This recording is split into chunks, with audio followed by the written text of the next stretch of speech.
Ya nggak apa-apa. Kita langsung mulai saja. Bismillahirrahmanirrahim. Assalamualaikum warahmatullahi wabarakatuh.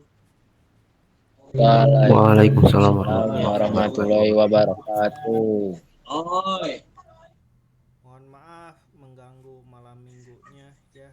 Barangkali masih menikmati liburan, tapi ini harus segera kita selesaikan karena insya Allah besok kalian diberikan waktu untuk mengerjakan mid test ya. Dicoba dulu satu kali untuk besok. Gak apa-apa hasilnya mau bagus mau enggak pun nggak jadi masalah ya. Yang penting coba dulu. Besok coba dulu, nanti hari Senin baru yang seriusnya. Jadi bisa dikerjakan lebih dari satu kali ya kalau mid test.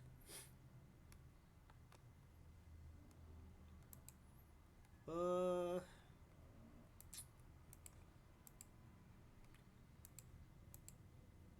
Materinya sudah terlihat belum?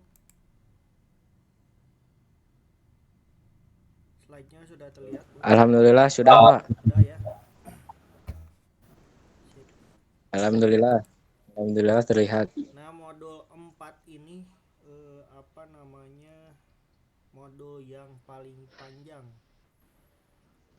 Jadi tidak akan bisa habis hari ini. Bapak bagi dua.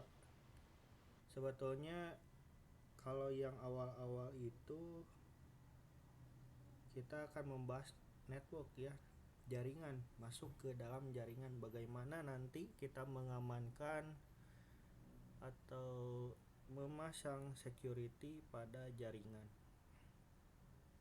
Nah, ini pasti kalian juga sudah memahami ataupun ada istilah-istilah yang masih asing, itu harus dipelajari. Bapak tidak akan menjelaskan secara detail, tapi nanti ya Bapak harap sih sudah dijelaskan sama Pak Adi ya, istilah-istilahnya ya. Bagi yang belum, nanti Bapak jelasin sedikit. Di modul 4 ini prinsip dari security, tapi kita masuk ke dalam networking ataupun jaringan. Nah, apa itu network? Jadi kalau network itu simpelnya itu koneksi antara dua komputer ataupun lebih. Untuk apa? Untuk nantinya berbagi resource ataupun informasi, data, bahkan service ya. Dan tipe network juga ada dua ya, ada LAN dan WAN. Kalau LAN itu kita di satu lokasi ya. Kemudian ada WAN itu berbeda wilayah ya. Simpelnya beda ruangan mungkin ya. Kemudian ada MAN dan PAN ya. Ini belum dijelasin di sini. Kalau MAN itu skalanya satu kota, sedangkan PAN itu ini yang paling terdekat. Kalau PAN itu personal. Kalian sering tanpa kalian sadari sebetulnya sudah menerapkan PAN. PAN itu tethering ya. Kemudian ada jenis-jenis dari perangkatnya. Jenis perangkat itu ada hub, switch, router, firewall, server ataupun endpoint ya. Nah, istilah-istilah lain dalam networking ada Ethernet. Nah, standarnya Ethernet itu IEEE, IEEE ya. Kemudian di sini ada MAC address atau alamat fisik. Kemudian ada IP address, alamat protokol ya. Kemudian di sini ada contoh topologi yang diterapkan di suatu perusahaan. Nah, gambarannya seperti ini. Jadi kalau kalian dapat tugas nanti buat topologi di suatu perusahaan, bisa pakai ini. Nanti Bapak share modulnya. Kemarin juga Bapak lupa ya, modul 3 belum di share. Nanti sekalian dengan modul 4 ya. Kemudian ini ada networking model.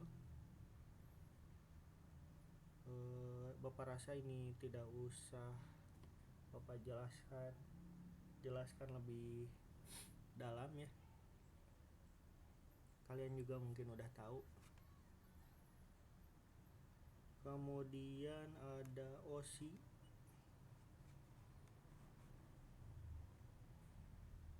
Lalu ada TCP atau IP ya.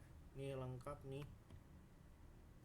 Bapak rasa di PAS ini sangat-sangat digunakan ya. Kemudian ada, kalau ini udah gak usah dijelasin lagi.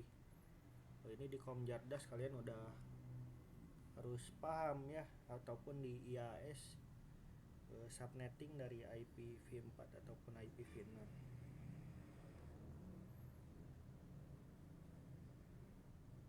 Ini sama ya.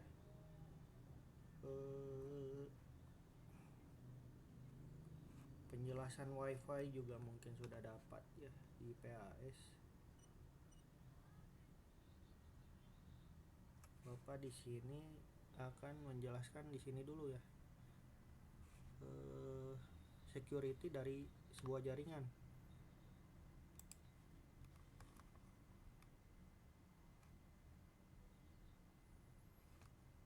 Nah, kalau networking model tadi, bentar, mana sih? Barangkali harus dijelasin sedikit. Tujuan dari networking model ini yaitu tujuannya agar semua komunikasi bisa bertukar informasi ya, dan ide-ide antara orang atau organisasi. Untuk apa tujuannya bertukar info atau ide?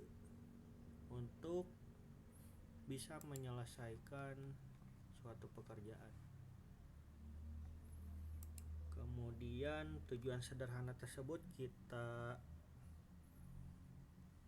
implementasikannya atau ekspresikan kembali ke dalam jaringan ataupun keamanan.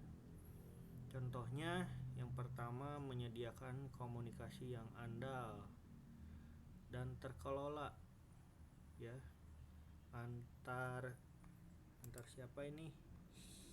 Host dengan user. Kemudian mampu mengisolasi fungsi secara berlapis-lapis ya.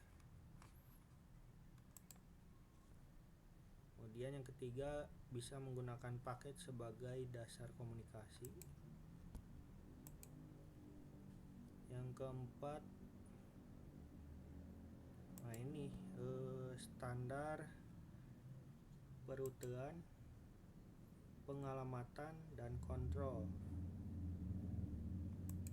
Kelima, memungkinkan lapisan di luar internetworking untuk menambahkan fungsionalitas.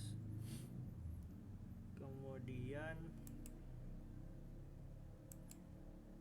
jadi vendor agnostik untuk scalable itu apa ya, terukur dan tangguh. Kemudian di sini ada OSI encapsulation, itu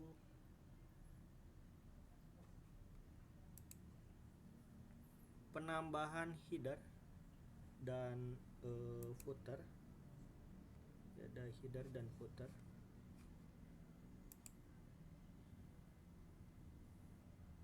Header dan footer data oleh protokol yang nantinya akan digunakan pada lapisan dari model OSI. Kemudian de-encapsulation itu kebalikannya ya.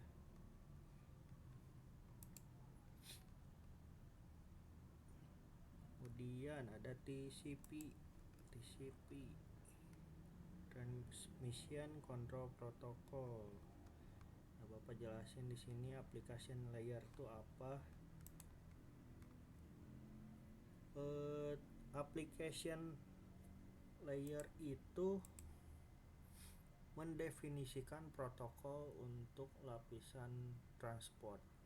Kemudian kalau transport layer itu mengizinkan data berpindah antar perangkat.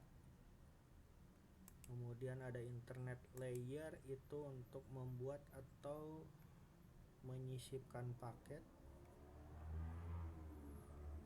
Kemudian ada yang terakhir itu network interface layer, itu bagaimana data bergerak melalui jaringan.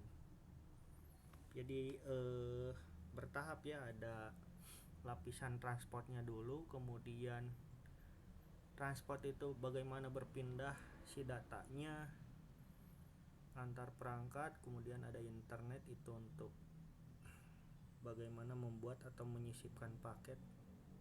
Mungkin kalau implementasinya mengirimkan paket ya. Kemudian ada network interface itu, nah ini bagaimana data bergerak melalui jaringan. Nah ini yang ditunggu-tunggu itu justru di sini.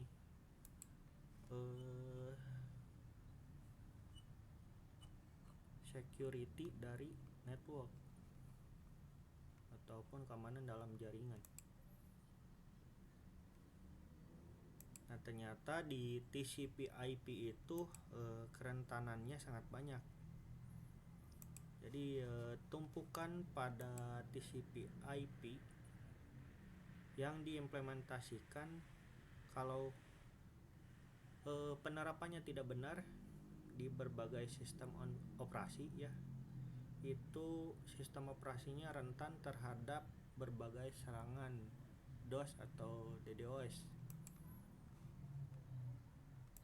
Nah ini juga diterapkan DOS atau DDoS attack itu kalau di LKS cyber itu tidak boleh ya.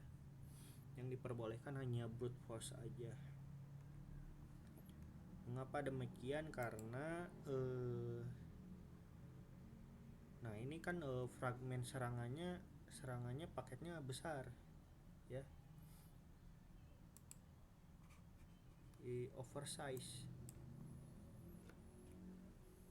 Kenapa ini dilarang? Karena nanti bisa bebannya terlalu besar, jadi bisa mempengaruhi kinerja dari setiap peserta ataupun yang lain, yang tidak diperbolehkan. Kemudian TCP/IP ini juga dia tunduk ya pada serangan pasif. Melalui apa? Melalui pemantauan ataupun sniffing ya. Kalau harfiahnya sniffing teh pengendusan ya, atau mencium mungkin ya. Pemantauan jaringan ataupun sniffing ini adalah tindakan memantau pola lalu lintas untuk mendapatkan informasi tentang jaringan. Jadi dia memantau si trafficnya, lalu lintasnya. Nah, ini yang bahaya nih. Jadi dia tidak menyerang langsung ke device tertentu, tapi dia menyusup ke traffic. Nah, bagaimana caranya? Melalui port dan protokol ya.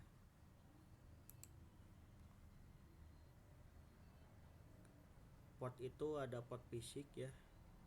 Kalau port fisik contohnya itu di router ya. Ada router, switch, server, komputer dan lain-lain. Kemudian apapun yang dihubungkan melalui kabel, misalkan kabel FO ya, ada Cat 5 dan lain sebagainya, Untuk apa? Jadi kalau physical port itu ya tentunya untuk menghubungkan atau membuat jaringan ya. Kemudian selain port fisik ada port logikal, port logis. Di sini tujuannya memungkinkan satu alamat IP untuk dapat mendukung ke beberapa komunikasi ya, simultan komunikasi. Masing-masing tentunya menggunakan port yang berbeda. Nah, ternyata ada aturannya ya penggunaan port itu. Yang paling terkenal itu dari port 0 sampai 1023. Nah, port ini terkait dengan protokol umum yang merupakan inti dari TCP/IP tersebut. Kemudian ada DNS, SMTP dan lain-lain. Itu yang paling terkenal. Kemudian port yang terdaftar itu dari 1024 sampai 49.1051. Ya, port ini sering terkait dengan aplikasi kepemilikan dari vendor ataupun si pengembang developer. Sementara mereka secara resmi disetujui oleh Internet Assignment Numbers Authority atau disingkat IANA. Dalam praktiknya ya, si vendor hanya menerapkan port yang mereka pilih saja.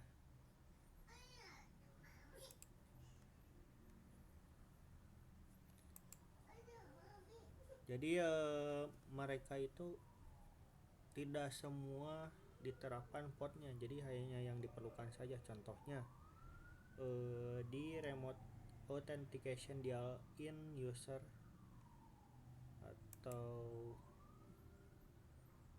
disingkatnya radius. Nah, mereka menggunakan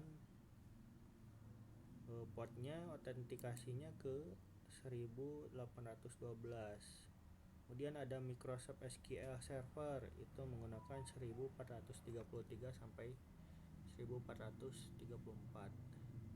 Kemudian ada Docker itu 2375 sampai 2376. Nah, itu contohnya ya port yang didaftarkan, jadi masing-masing berbeda. Kemudian ada port dinamis ataupun keperluannya ini untuk pribadi ya, privat. Ini dimulai dari 49.152 sampai 65.535. Setiap kali layanan diminta yang terkait dengan tadi yang awal, well known, yang terkenal ataupun yang terregistrasi, yang didaftarkan, layanan tersebut nantinya akan merespon dengan dinamis port yang digunakan untuk sesi tersebut, yang kemudian nantinya akan dirilis. Itu ya pengenalan dari port dan protokol. Kemudian umumnya ini kita ada sebetulnya di materi-materi yang disampaikan di jurusan. Yang pertama itu ada FTP. Nah, FTP menggunakan port 21.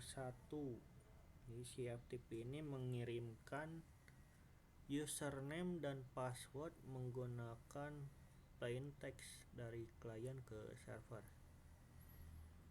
Nah, kerentanannya di mana? Jadi ini bisa dicegat oleh si penyerang dan kemudian digunakan untuk mengambil informasi rahasia dari server.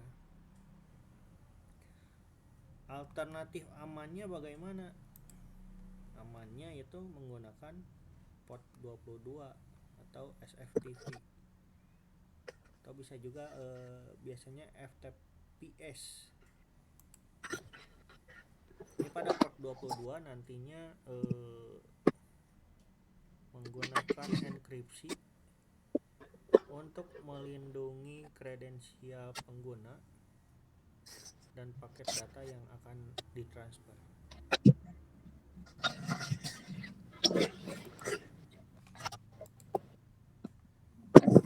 Hah? Yami, ada apa?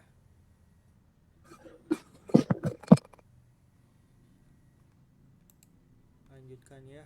Setelah FTP itu ada telnet.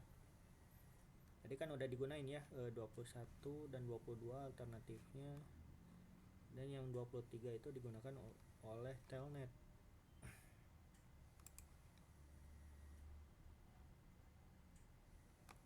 Nah, di sini biasanya banyak digunakan oleh sistem Linux atau sistem lainnya yang biasanya memakai terminal berbasis teks ya. Nanti semua informasi dari host pada koneksi telnet dikirim dalam teks biasa dan dapat dicegat ya oleh si penyerang. Ini juga termasuk username dan password serta semua informasi nantinya yang ditampilkan pada layar, karena antarmuka pada sistem ini semuanya teks. Untuk mengamankannya bagaimana? Jadi si SSH menggunakan port 22 untuk memastikan bahwa lalu lintas antar host dan terminal tidak dikirim dalam format teks biasa. Nah, itu alternatifnya. Kemudian selanjutnya ada SMTP. Nah, kalau SMTP itu memakai port 25. Jadi port yang default yang tidak terenkripsi untuk mengirimkan pesan email. Jadi belum terenkripsi ya. Karena si pesannya tidak terenkripsi, jadi data yang terkandung dalam email nanti dapat ditemukan di dalam jaringan. Temukan dan di sniffing juga ya di dalam jaringan. Kemudian alternatifnya, solusinya yang aman menggunakan port 587. Ini cukup jauh ya untuk SMTP. Ya, nanti SMTP menggunakan Transport Layer Security atau TLS yang nantinya bisa menenkripsi data antara email klien dengan mail server. Kemudian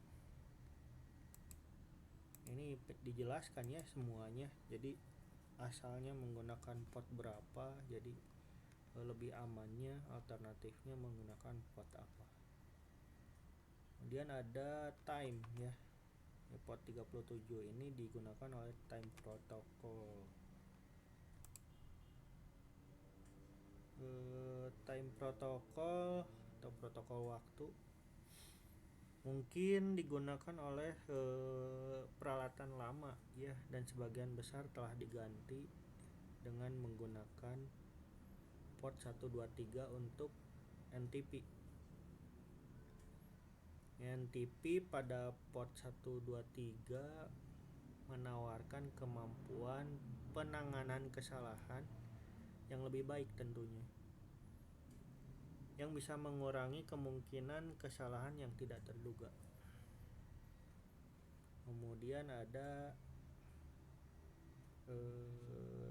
DNS. Nah, kalau DNS itu menggunakan port 53 yang masih digunakan secara luas. Namun si DNS juga melalui TLS atau DOT pada port 853 untuk melindungi informasi dari DNS agar tidak dapat dimodifikasi saat transit. Kemudian nih yang paling umum nih, kalian pasti sudah hafal, HTTP itu menggunakan port 80. Di HTTP adalah dasar dari hampir semua lalu lintas. Nah, di sini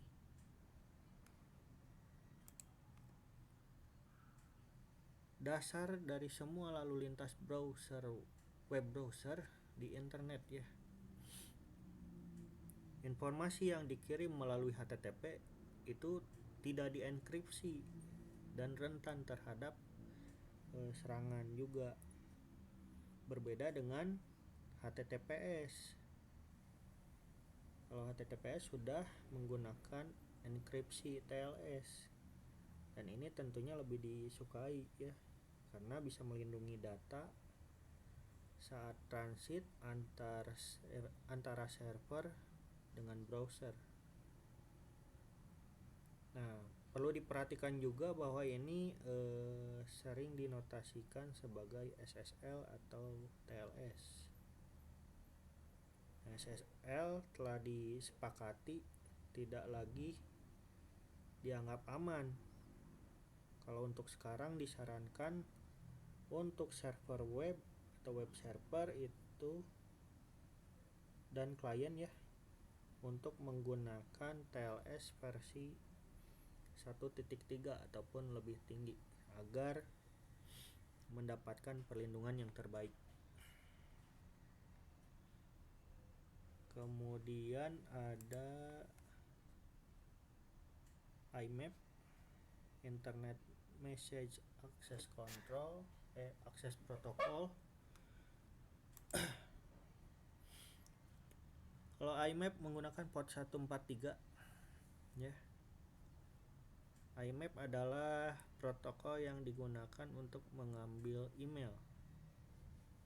Nah, kalau lalu lintas IMAP pada port 143 itu tidak dienkripsi juga dan juga rentan terhadap serangan. Kemudian alternatif amannya menggunakan port 993 untuk IMAP, yang nantinya ditambahkan keamanan SSL juga ataupun TLS untuk bisa menenkripsi data antara email klien dan mail server. Lalu ada SNMP, Simple Network Management Protocol. Ini menggunakan port 161 dan 162 untuk SNMP. Biasanya digunakan untuk mengirimkan dan menerima data yang akan digunakan untuk mengelola perangkat infrastruktur. Nah, karena informasinya sensitif, sering disertakan dalam pesan ini ya. Jadi disarankan untuk menggunakan SNMP versi 2 atau 3. Kalau disingkat SNMP V2 atau SNMP V3. Nah, di sini disertakan enkripsi dan fitur keamanan tambahan. Tidak seperti kebanyakan orang yang dibahas di sini, semua versi SNMP menggunakan port yang sama, sehingga tidak ada yang aman ataupun tidak aman secara pasti. Di konteks tambahan yang diperlukan untuk menentukan apakah informasi di port 161 dan 162 diamankan atau tidak. Jadi belum pasti ya. Yang jelas kalau SNMP disarankan untuk memakai versi 2 ataupun 3. Jadi tidak ada alternatif portnya ya.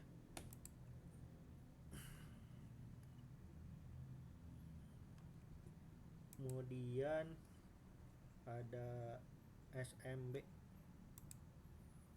server message block. Nah, digunakan banyak versi Windows ya untuk mengakses file melalui jaringan.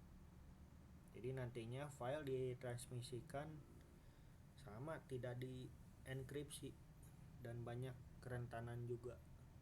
Oleh karena itu disarankan agar lalu lintas pada port 445 itu tidak boleh melewati firewall di perimeter jaringannya. Alternatif yang lebih aman yaitu menggunakan port 2049 atau pada network file system NFS. Nah, meskipun NFS ini dapat menggunakan enkripsi dulu, tapi disarankan NFS juga tidak diizinkan melalui firewall. Jadi kalau SMB ini jangan menggunakan firewall intinya. Kemudian yang terakhir ada LDAP ya, Lightweight Directory Access Protocol. Nah, ini menggunakan port 389. LDAP ini digunakan untuk mengkomunikasikan informasi penyimpanan dari server ke klien. Bentuknya bisa berupa buku alamat untuk email ataupun user untuk login. Protokol LDAP juga memungkinkan catatan dalam direktorinya bisa diperbarui, sehingga dengan adanya pembaruan tersebut menimbulkan resiko tambahan. Kenapa? Karena LDAP ini tidak dienkripsi juga. Nah, ya akhirnya rentan juga terhadap serangan dan manipulasi. Bagaimana cara mengamankan daripada LDAP ini? Nah, sama seperti tadi HTTP. Jadi LDAPS ditambahkan keamanannya menggunakan SSL ataupun TLS untuk melindungi informasi saat sedang transit. Itu contoh-contoh keamanan dari port ataupun protokol ya. Ini ada asalnya menggunakan port berapa, alternatifnya menggunakan port berapa. Jadi kalau untuk amannya kita pakai port yang sudah ada alternatifnya. Kalau hari ini, malam ini ya, cukup sampai di sini dulu materinya. Ini lumayan panjang ya, karena setiap bagiannya itu harus dijelaskan. Kemudian untuk pertemuan berikutnya, nah ini yang paling seru, tipe-tipe dari serangan itu apa aja. Ini juga banyak ya, besok atau enggak Senin nanti kita akan adakan pertemuan lagi. Kalau besok kayaknya mending Bapak beri waktu untuk kalian mencoba mengerjakan mid test ya, sebisanya dulu. Nanti kalau ini insya Allah hari Senin Bapak sampaikan, baru kalian mengerjakan mid testnya dengan serius. Jadi hari Senin itu lumayan panjang nih, karena panjang banget materinya. Ini akan Bapak usahakan jelaskan sesingkat mungkin. Nah, antisipasinya juga ada ya, bahkan sampai menggambarkan di data center ataupun cloud ya, servisnya juga deploy. secara nggak langsung ini memberikan insight juga sebelum kalian nanti belajar di kelas 3 sampai ke server nanti. Baik, sampai di sini ada yang mau ditanyakan?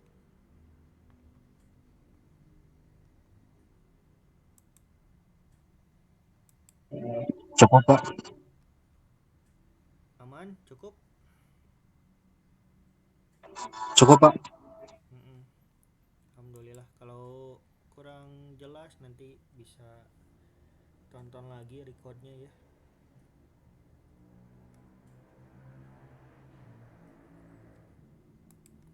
Nah, untuk mid test ya, jangan lupa ini jangan terlalu terburu-buru mengerjakannya.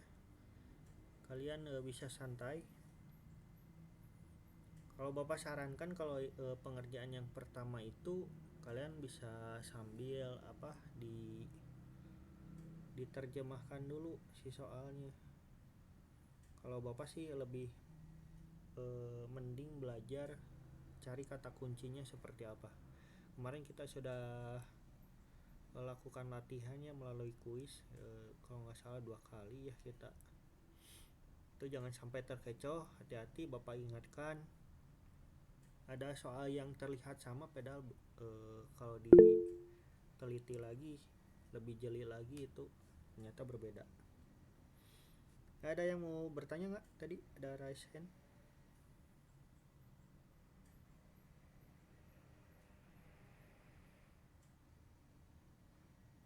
Nanti Bapak bagikan link mid testnya itu di grup besok ya. Besok bisa dimulai dari jam 7 pagi. Waktunya bebas. Kalau ini kan Google Form ya, tidak dibatas waktu. Jadi kalian bisa mengerjakannya dengan santai. Nanti kalau di percobaan kedua di hari Senin, ya mangga itu silahkan kalian atur strategi masing-masing gimana caranya supaya dapat skor lebih tinggi dibanding sebelumnya. Sampai di sini bisa dipahami?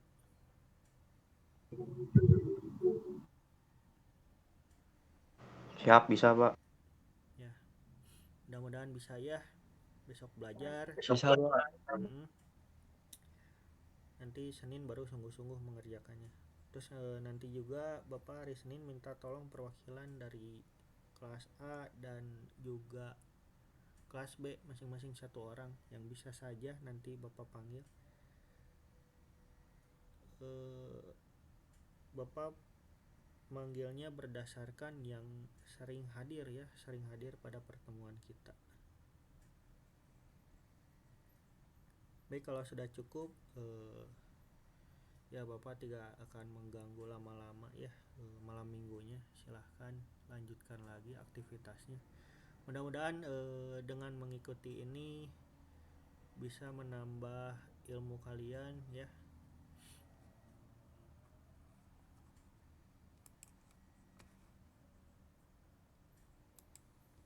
Terima kasih atas waktunya ya, sudah berkenan hadir malam ini. Bapak akhiri pertemuan kita di pertemuan ke-7. Ya, Firas, ada yang mau ditanyakan sebelum Bapak tutup?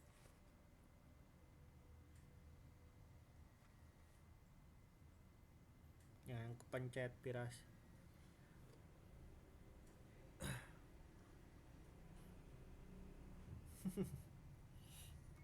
Ya udah, Bapak akhiri ya sampai di sini. Terima kasih sekali lagi. Assalamualaikum warahmatullahi wabarakatuh.